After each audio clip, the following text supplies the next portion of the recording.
Masechet Nazir résumé du Daf Kaf Aleph. La Gemara se rapporte ici sur la Mishnah qui avait dit celui qui dit je suis Nazir, son ami l'a entendu et a dit et moi, un autre a dit et moi, ils sont tous Nazirim. Si le premier a annulé sa Naziroute, automatiquement ils sont tous annulés puisqu'ils dépendent tous de lui. Si le dernier a annulé sa Naziroute, lui le dernier est permis, les autres restent interdits. La Gemara dit là-dessus, quand est-ce que son ami peut s'ajouter sur la Naziroute du premier? C'est que s'il s'est ajouté en disant « et moi » dans un temps de torque de dibour, qui est le temps de dire « Shalom Alecha Rabbi ». Le temps d'un élève pour dire à son maître « Shalom Alecha Rabbi ». Si dans ce temps-là de dire 3 mots, le deuxième a dit « et moi », il peut s'ajouter sur le premier. Si ce temps-là est passé, c'est trop tard. Selon Rabbi Yehuda Nessia, la Gemara dit, on lui laisse le temps d'un mot de plus de manière à ce qu'il puisse dire à son maître Shalom Alecha Rabbi, et puis encore ensuite s'ajouter en disant Ve'ani et moi. Et donc, si dans le temps de dire 4 mots, il a dit et moi, il est nazir, s'il y a plus de temps que ça qui est passé, c'est fini, il ne peut plus l'être. La Gemara ramène une braïta qui vient prouver comme Resh Lakish, puis la Gemara ramène encore des preuves de notre Mishnah dans un sens ou dans l'autre, et finalement la Gemara repousse les preuves et les objections de la Mishnah, si on pourrait déduire que c'est limité à 3 ou 4 mots ou pas. La Gemara ensuite demande est-ce que chacun, quand il dit et moi, est-ce que disons le troisième, il s'ajoute sur le premier ou sur le deuxième?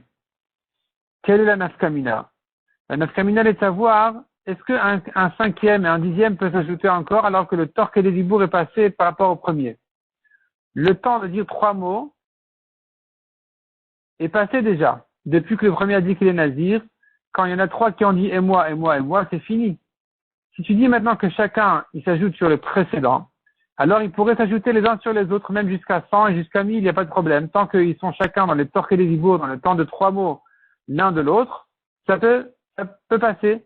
Mais si tu dis qu'ils ne dépendent pas chacun du précédent, mais tous du premier, alors on devrait les limiter. On devrait les limiter. La Gemara ramène quelques preuves qui sont toutes repoussées. Finalement, la Gemara dit, on voit clairement dans une braïta que dans un cas où ils sont 3 Nazirim, il y a le premier, le deuxième qui a dit et moi, le troisième qui a dit et moi. Si le premier a annulé, ils sont tous annulés. Si le dernier a annulé, il y a que lui qui a annulé sa Naziroute. Mais si c'est celui du milieu qui est annulé, alors le premier, bien sûr, il reste Nazir. Le deuxième, bien sûr, il s'est annulé. Le troisième est annulé automatiquement aussi parce qu'il dépend donc du deuxième et pas du premier. Donc voici la preuve, comme quoi ils dépendent tous chacun du précédent. Et donc si y en a un au milieu de la chaîne qui a annulé sa Naziroute, tous les suivants sont annulés automatiquement. Et puisque c'est comme ça qu'ils dépendent chacun du précédent, alors on pourrait dire même qu'ils peuvent s'ajouter les uns sur les autres, même jusqu'à 100 et jusqu'à 1000, du moment que chacun a prononcé son émoi dans un laps de temps de torque et de dibour après le précédent, celui d'avant, ça peut se faire. Le Gemara ramène la suite de la Mishnah qui dit un homme a dit je suis nazir, son ami a dit ma bouche comme sa bouche, mon cheveu comme son cheveu, le deuxième il est aussi nazir. La Gemara demande pourquoi. On a pourtant une braïta qui dit qu'un homme qui fait dépendre la naziroute d'un de ses membres, il n'est nazir que si c'est un membre vital, la tête, le foie. Si c'est pas vital, alors il n'est pas nazir. Il a dit ma main est nazira, mon pied est nazir, il n'est pas nazir. Pourquoi ici quand il parle de la bouche et du cheveu, il est nazir? Répond la Gemara non.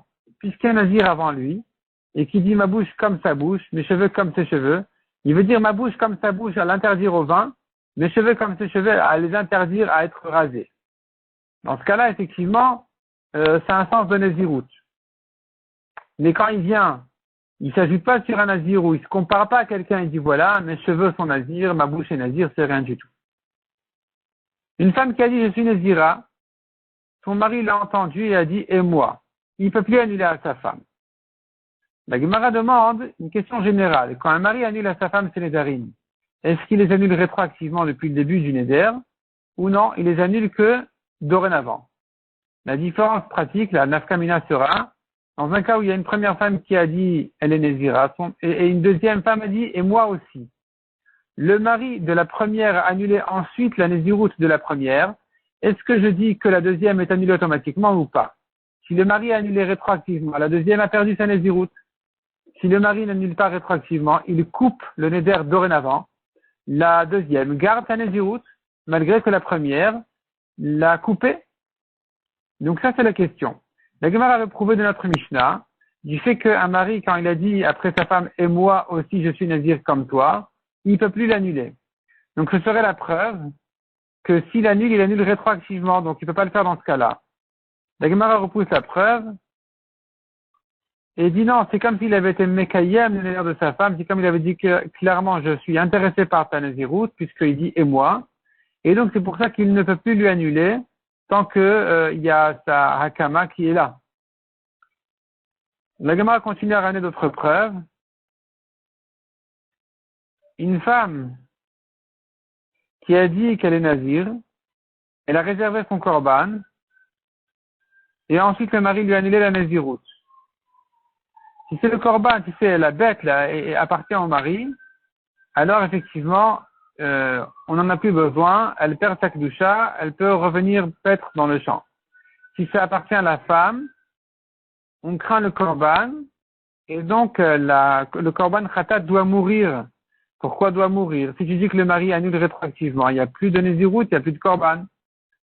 C'est la preuve que le mari ne fait que couper dorénavant et pas annuler rétroactivement.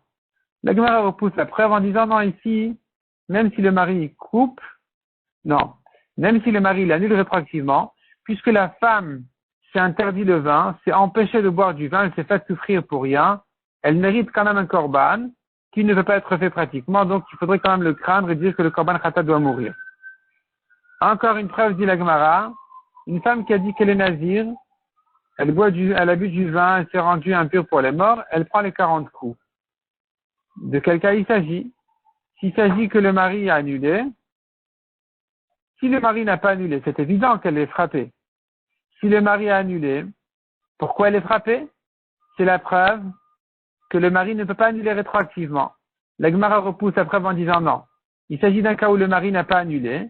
Tu me diras, mais c'est évident qu'elle prend les coups. C'est vrai, effectivement, c'est évident.